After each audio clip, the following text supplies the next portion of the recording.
Washington Pod presents EARL Nightingale. Have you ever watched Jack Nicklaus play golf? Of course you have. He was a golfing phenomenon never before seen in the world of golf, winning more major championships and money than any other golfer who ever lived. He still shoots a great game of golf, and no doubt's a long way from through winning tournaments, although he takes it much easier these days and busies himself with his many other interests.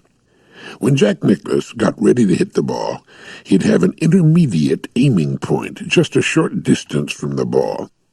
This intermediate aiming point was on line with the route he wanted the ball to travel. He would look down the fairway toward the green, then at the intermediate aiming point, then at the ball. His first task was to get the ball to pass over the intermediate point. If it did that, it would probably land very near the point on the fairway or green he had selected. It was always interesting watching his head and eyes move to the intermediate point, then to the distant point, then back to the intermediate point, then back to the ball.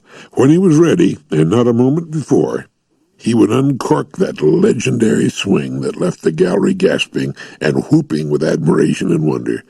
The ball would compress flat and be off and away on its considerable journey. It was the same with his short irons near the green. He always had an intermediate point with which he could line up his clubhead and the ball. We need intermediate aiming points, too, before we can successfully reach a substantial, distant goal.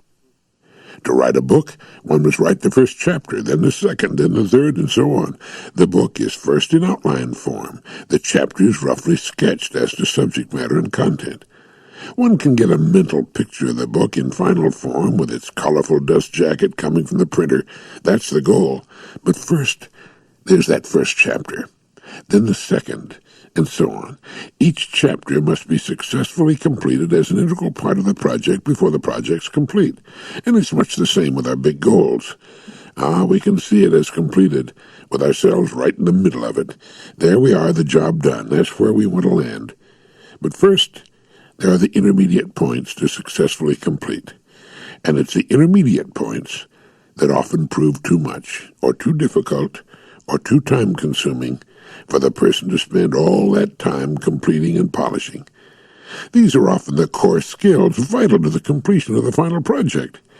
Here we find the person who wants to amaze his friends with his skill at the piano, but doesn't want to put in the time and effort to learn to play. This is the person who's forever looking for shortcuts.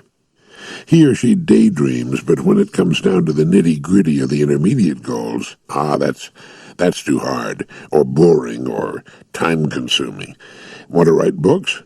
How about learning the language first? Want to get rich in real estate? Learn the business first. The first step of the successful goal person is commitment. There are no ifs or buts about it. He or she is fully 100% committed to the achievement of the goal and willing to take whatever intermediate steps are required. The bridges are burned. There's no escape route on which to come tiptoeing back when things get rough. Commitment, 100%.